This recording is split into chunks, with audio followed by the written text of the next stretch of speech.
Can you hear me? You can? Okay, thanks. And he does. Boom. Is Burmeister? 15, 16. Angie.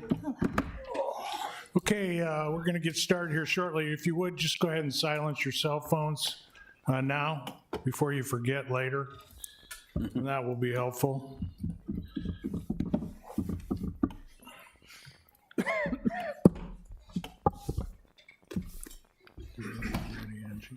Okay. Okay, welcome everybody to the Sarpy County Board of Equalization meeting. Today is Tuesday, March 17th, 2026. It's 3 o'clock.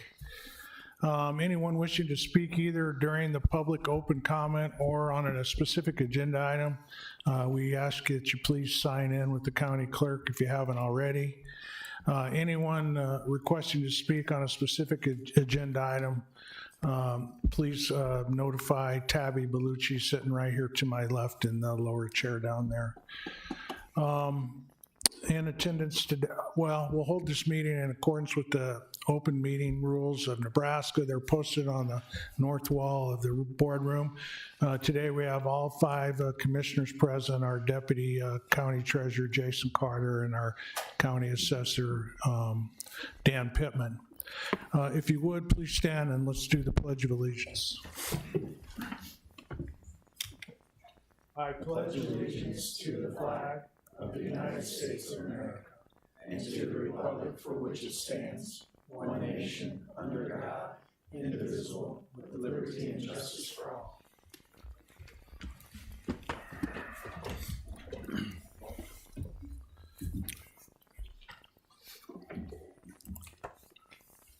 Okay, anybody wishing to come forward, now would be a good time. Okay, so that'll get us right into the consent agenda. 2 items on the consent agenda. I'll take a motion to approve unless somebody wants to discuss one of them. Motion to approve. Second. Motion by Commissioner Warren and a second by Commissioner Klug. Any further discussion? Please vote.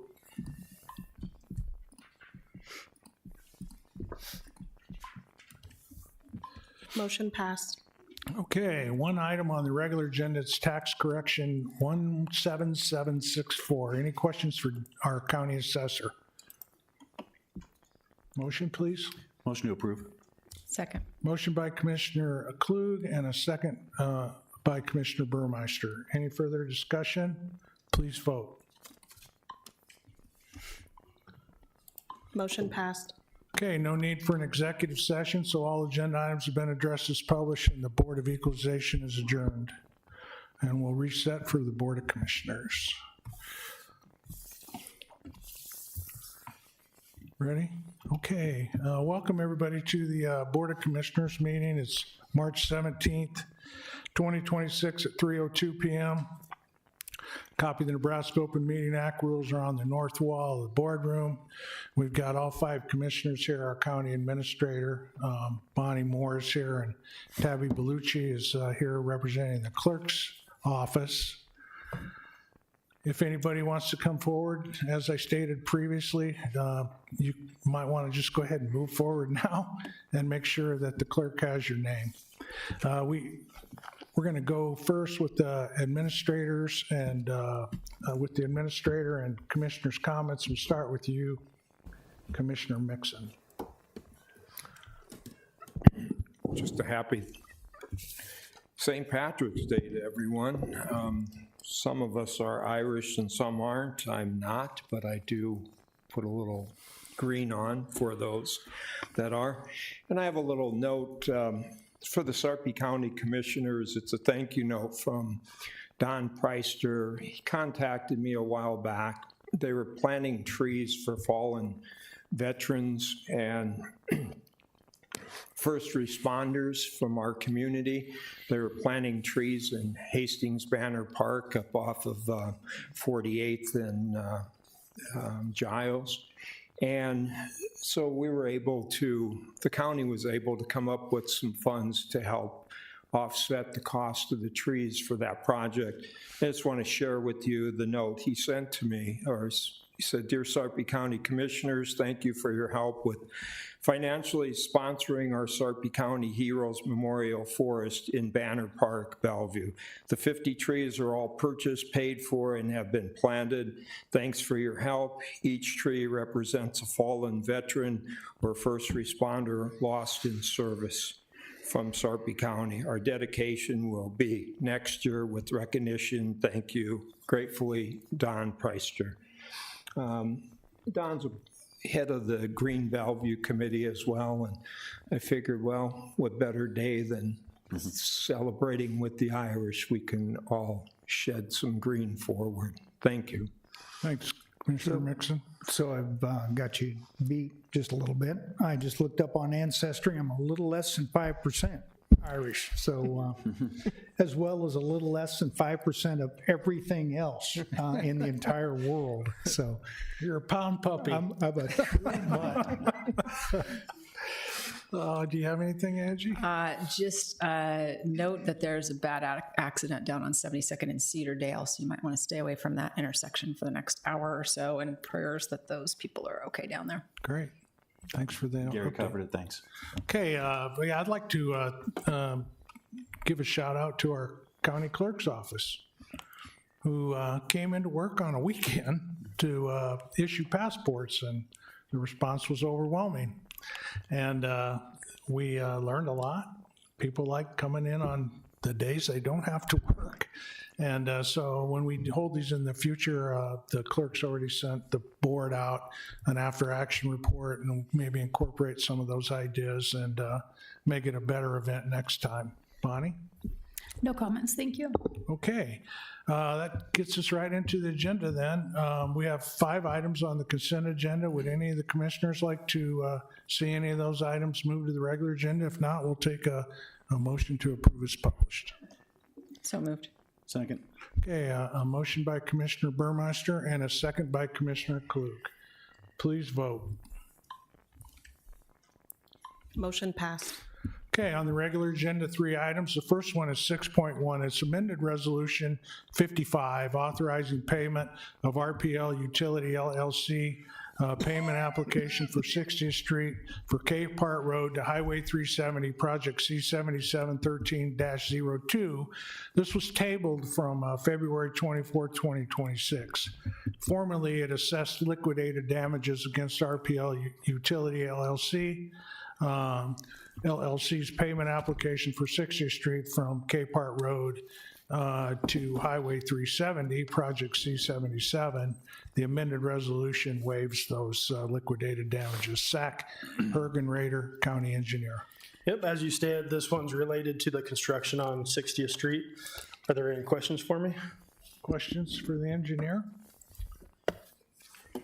Okay, motion, please. Motion to approve. Second. Okay, a motion by Commissioner Warren and a second by Commissioner Klug. Any further discussion? Please vote. Motion passed. Okay, item 6.2 is Resolution 66, awarding the bid to Straight Line Striping, Inc. for the striping of county roads at a rate of $25.75 per gallon. Zach Hergenrader, County Engineer. Good afternoon. Staff is recommending awarding this 3-year contract for striping to Straight Line Striping, Inc. We've partnered with them before, along with surrounding cities and Cass County. We've been really happy with their work. There was a lower bid. They were about $4,900 cheaper than Straight Line. But after further questioning from staff and purchasing, we determined that they don't have the current equipment with them to handle roadway striping.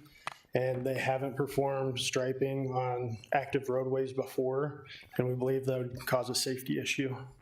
So with that, I'd be happy to answer any questions. Okay, any questions for Zach right now? Okay, we do have a member from the public that wants to address the board on this subject. Please come forward. State your name for the record, please. Excuse me, C.T. Perry. I'm the 50% owner of Secure Asset Holdings. Members of the board, thank you for the opportunity for me to speak today. In this procurement for the striping county roads, the lowest bid submitted was $498,168 by my company. and the second lowest bid was $503,052 by straight line striping, a difference of exactly $4,884. Competitive bidding is a process used to protect taxpayers and ensure fair competition by creating pricing discipline and transparency. This process only works when the lowest responsible bidder, not the lowest incumbent bidder, is given a fair opportunity to demonstrate their capability to perform the work. When the lowest bid is set aside without a full opportunity to demonstrate capability, it can discourage participation in future bids. While we respect the work that Straight Line Striping has done over the past several years, competitive bidding exists specifically so that contracts are not automatically renewed based solely on incumbent or past incumbency. The term responsible bidder refers to whether a contractor has the capacity, integrity, and ability to perform the work. This is typically evaluated through factors such as equipment planning, staffing capacity, safety procedures, operational planning, and financial capability. While Secure Asset Holdings has not yet been awarded a striping contract, we do have significant experience in pavement marking.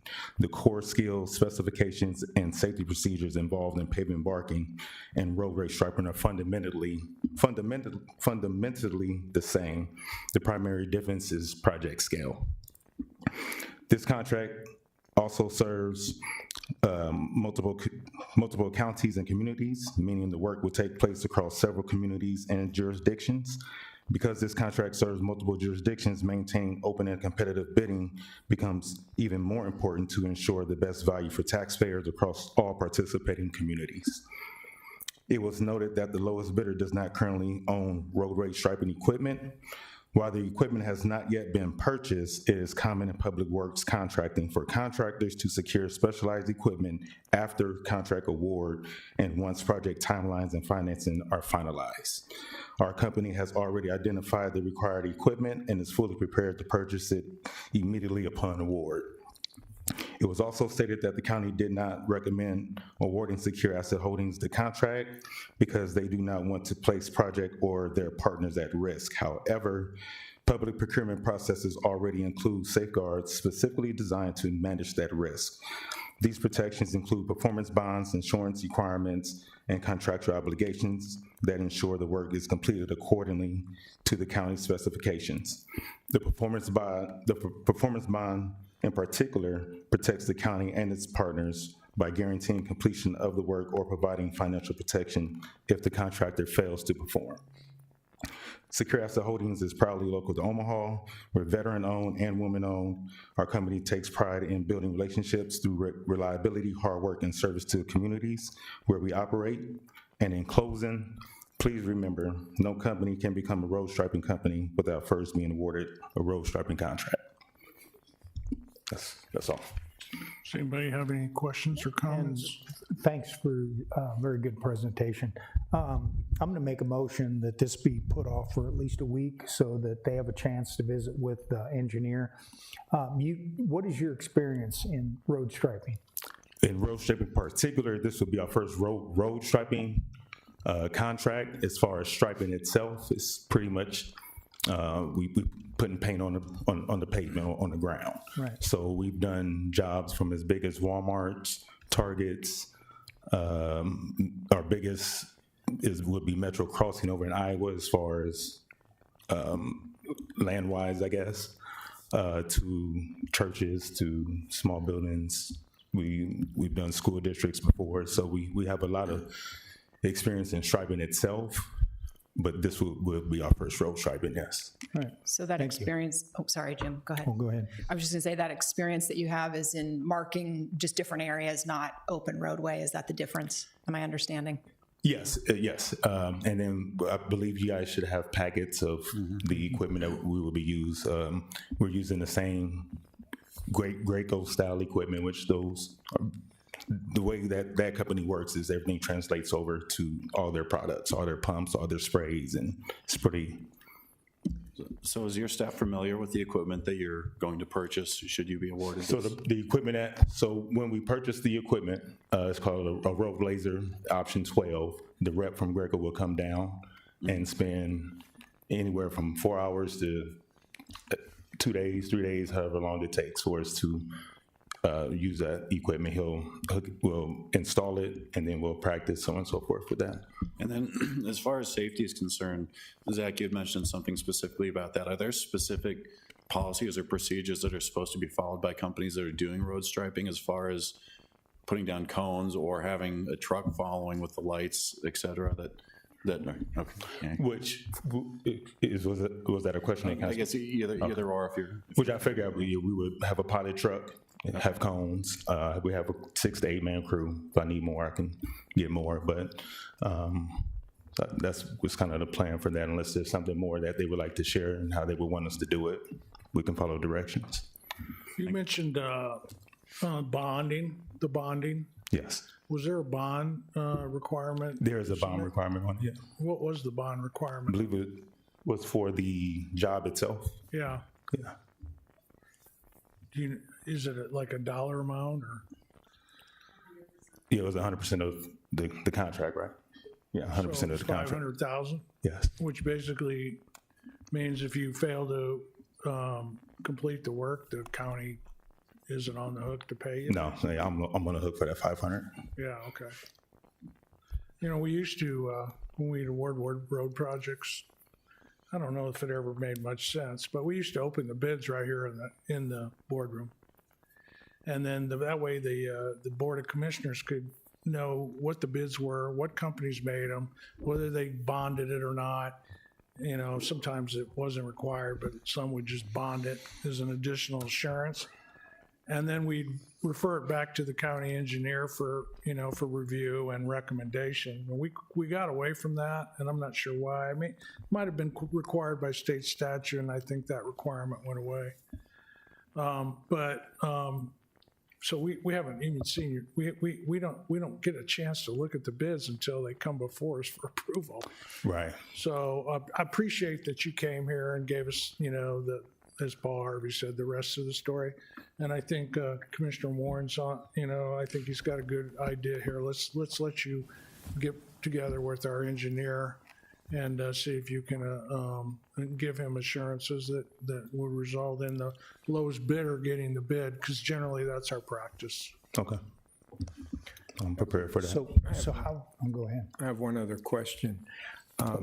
With the work that is in this 3-year contract, how much equipment are you estimating you're going to need to fulfill the I contract? was going to get 2 trucks and 2 of the machines. I gave examples of the first one, the Graco Road Laser. I was going to get 2 of those, or the Graco and then one of the other. So either way, 2 trucks running. I believe they want things done before May 31st. Kind of did numbers on that. Obviously, weather plays a factor, but we should be able to get it done by May 31st. So Zach, would it be adequate if we postpone this for 1 week? Okay, make that motion. Second. Okay, I have a motion by Commissioner Warren to table this for 1 week, which would be March 24th, Correct. and a second by Commissioner Klug. Any further comments or questions? Zach, did you want to say anything? You're good? Okay. Please vote. Motion passed. Thank you for coming out. Yeah. Appreciate it. Thank you. Thank you. Yep. Item 6.3 is our last item. It's Resolution 65, which is the 2025 Nebraska Department of Agriculture NDA Reports and Requirements Summary, Evaluation of the Sarpy County Noxious Weed Program. Joshua Nelson, Noxious Weed Superintendent. How you doing today? Annually, we send in reports to the Nebraska Department of Agriculture, and they grade them, and we bring them back to before the board. This is how my year-end reports are. It's 2 checks, random spot checks from the Nebraska Department of Ag. They come in, they check my office as well, and make sure that all my licenses are up to date and all that stuff. So it's an accumulation of all those things, and they assess a grade on that. And it's just bringing that before. What I'm really up here for too is the scores don't, they're reflected based on how the landowners cooperate, and it's been great working with the landowners and getting to meet and do all this. So none of this, my program doesn't work unless I get to work with the people out on the ground. So it's been a good transition over and learning and meeting the people. So these scores are a reflection of the landowners putting in the work. I like to do custom control plans no matter what, whether you want to use pesticides or not, we can come to a favorable option. Everyone's treated the same, and I give everyone equal opportunity, and we work through everything as we see fit, and try to keep in line with the thoughts and feelings of the board. So, Questions for Josh? Well, appreciate your work on this program. It's a arduous task to drive around this county and identify weeds, but you're doing a pretty good job. You know how I know? Because I got a letter in the mail. See, I bought this lot, and it was an acre, and it's in a subdivision, a future subdivision. I get this letter from the county noxious weed guy saying, you're in violation of our rules. And to coin a phrase from Top Gun, the gutsiest move I've ever seen. I treat everybody equally. So I appreciate it. It was Thistle, I think, right? Yeah. Yeah, so. Yeah, they happen to everybody. It's not, people don't maliciously put noxious weeds on their property. They just happen, and anywhere where there's disturbed dirt, there's gonna probably be an issue until, a house is built or a development and all that. So I try to work with everyone. Well, we appreciate it. Thanks so much. You anybody have any questions? Good job. Good job. Thank you. Did you take care of the thistles? Yeah, I did, as a matter of fact. So I'm just glad it wasn't some other crop that could have been grown out there. You may want to go back out and look for that. Yeah, you might. You never know, but wait till the spring. So, okay, well, that brings us to item 7.1, executive session. Did you vote on that last one? We have to vote. Motion to approve. Oh, I'm sorry. We have to approve that? My bad. Who gave the motion? Klug moved. Okay, Gary can Commissioner have the Klug second. motioned, and I'll second. Mixon can second. you did? Mixon. Commissioner Mixon seconded. Please vote. Motion passed. Okay. I got so excited about telling that story, I forgot to do the vote. All right, now we're in 7.1, executive session. For the protection of the public interest, I move that we go in executive session to discuss potential litigation. Second. Okay, I have a motion by Commissioner Klug, a second by Commissioner Mixon to go into executive session. Please vote. Motion passed. Okay, it's now 3:22. We're going to go into executive session where our discussion will be restricted to potential litigation.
guys sure know how to clear out a room.